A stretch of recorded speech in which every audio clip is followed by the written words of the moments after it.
All right, working on the outrigger pads here still, and just figured I don't know, make a little longer video showing what I'm doing here and why. Which I mean, the reason why is because I feel like it. But this pad here, which is still kind of toasty, I welded entirely out with dual shield. So this one here is 100% welded dual shield. This one here I stick welded, um, just because I felt like it, you know, not really any particular reason why. Um, but yeah, I guess I just kind of wanted to show this dual shield and talk about it a little bit here. Mind you, I've gone through, well, I have not burned up the first 33-pound roll that I bought of this stuff. I have used a reasonable amount of it, and it is Hobart Excel Arc 71, and running it off of my Trailblazer 325 and a 12RC suitcase with CO2 for shielding gas.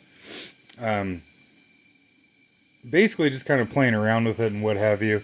I guess the best way that I could describe this dual shield wire is, and I suppose maybe this isn't too surprising, that is kind of like a cross between self-shield flux core and solid MIG wire.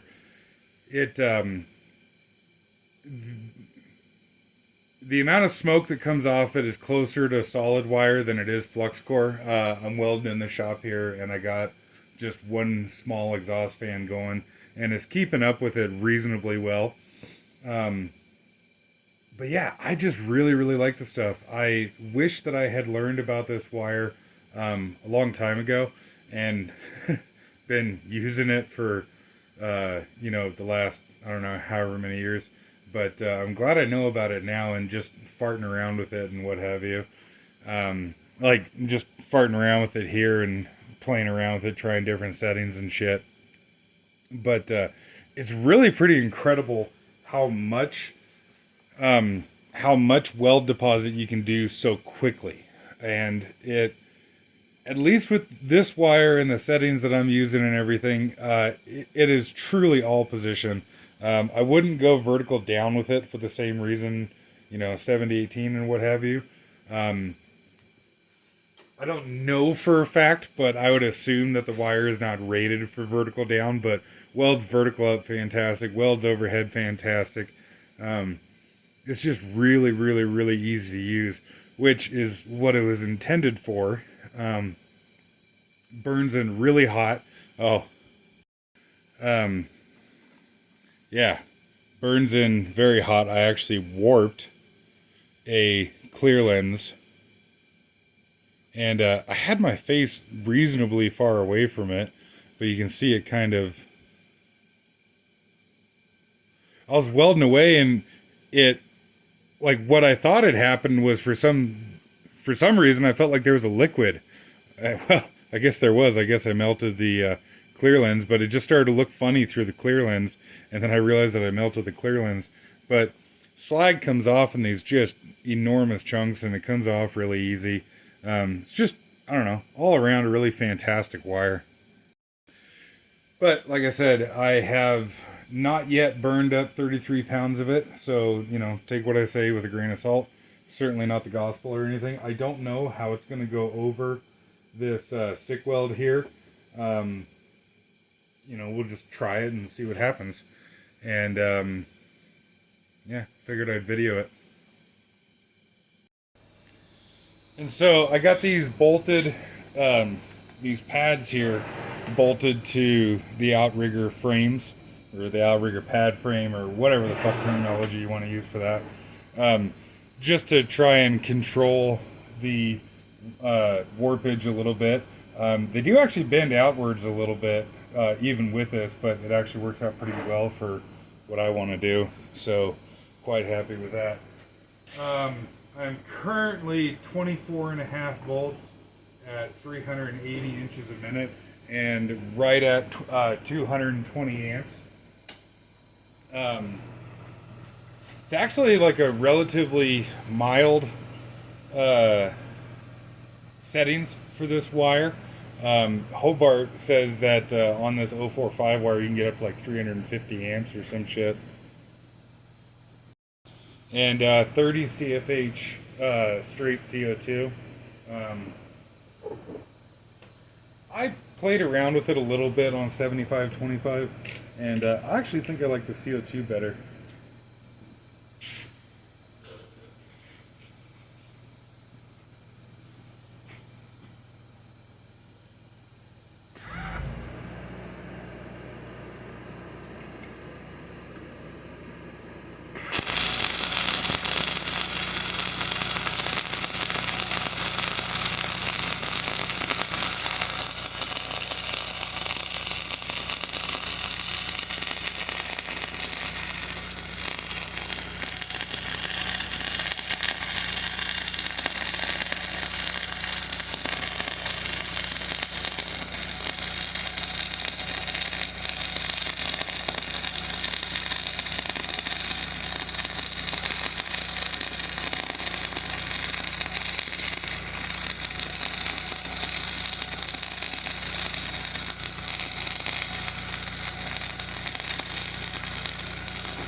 I think I just heard a piece of slide fall off.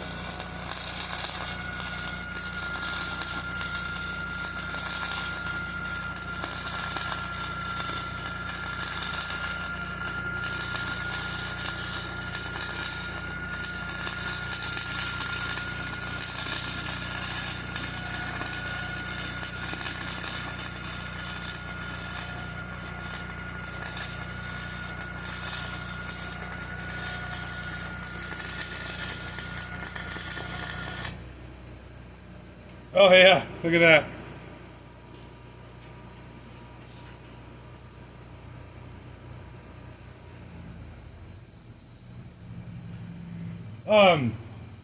And I just realized that I didn't preheat this plate, which I did mean to do.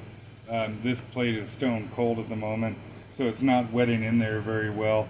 And also just, going over the stick weld doesn't seem to be doing me any favors. But that being said, still looks pretty good. And I know that this is, massive overkill for just some fucking outrigger pads. But the way I see it, nothing ever broke because it was too strong. And I just kind of want to do it. because reasons, and I don't know, fuck it, good practice, I guess. Yeah, that looks pretty gnarly, like shitty, but just an outrigger pad, it'll hold.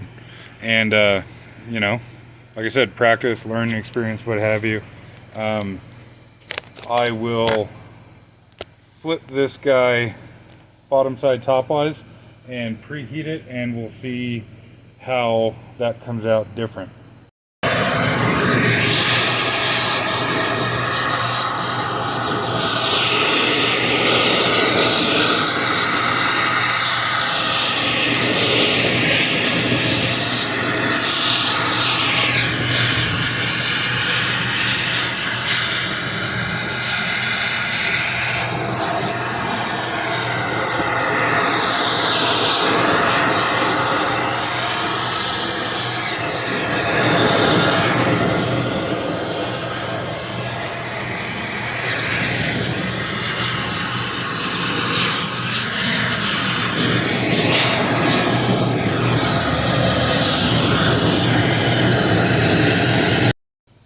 Okay, got it nice and toasty.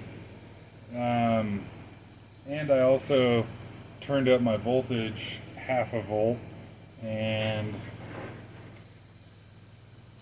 see what it does.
Yeah, I don't like the way that's welding. I think really the biggest problem is just going over the like kind of ropey, high and ropey stick weld there. Sure, there's no way in hell you can hear the Trailblazer running. or at least not very well anyways. But it is only running one notch up on the RPM.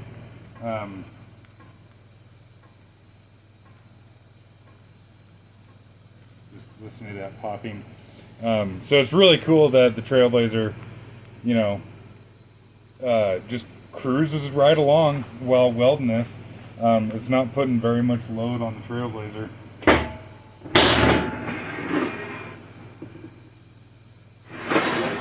But yeah, get the rest of it welded out here.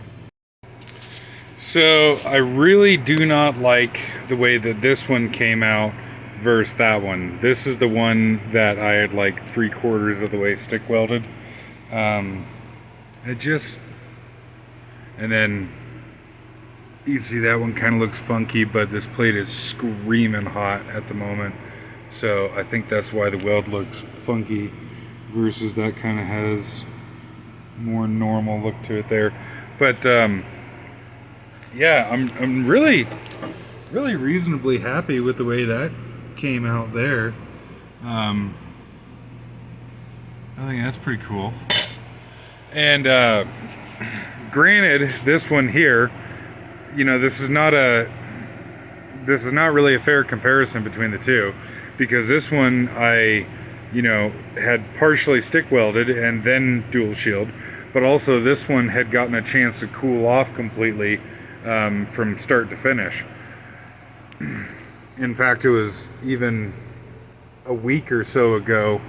Yeah, I guess it was about a week ago that I started welding on that one, where this one over here I did in the last couple hours start to finish, and it's still maybe 100 degrees or something. So that one hasn't had a chance to cool off yet, but that one seems to have warped less than this one here. There's probably no worth a fuck way for me to try to get a video of that, but to me it definitely seems like it warped less. But I suppose that's probably something that I should do, is compare not only deposition rate, because I'm really curious, and speed and everything, but also warpage between stick welding and this dual shield in a more fair comparison. Oh yeah, so that was the other thing I was going to say too. So buddy of mine just got a Hobart, I think it's Ironman 240, but it is the Hobart version of the Miller-Matic 252, if I'm not mistaken. And I'm not sure exactly what the deal is, if Miller is their own company and they own multiple others, or it's all kind of under this big umbrella thing. But Hobart nowadays is the neutered down version of a Miller welder. So like this Hobart 240, I think it is, Ironman 240, I think, is the like neutered version of the Miller-Matic 252. I haven't welded with my buddy's machine yet, but hopefully maybe next weekend we'll see how things go. I'd like to get over there with the dual shield and see how it does on that machine. But from what I've seen so far of that thing, I think I want to get one of those. The gas regulator for it that comes with that Hobart is a raging piece of shit, and I am not much a fan of the MIG gun that it comes with, and it would be really slick if I could get one of those Hobart welders as just a welder and nothing else. Like, you know, hell, I don't even care if it comes with a fucking ground lead on it. And on one hand, it's really sad to see the Hobart name repurposed, because when I think of Hobart, I think of the old Hobart brothers, you know, before they got bought out, when they made some really sweet old engine drives. Those are probably my favorite of the old school engine drives, is the old Hobart brothers ones. But I suppose I'm just rambling now. But yeah, I don't know. For what it's worth, there's a video.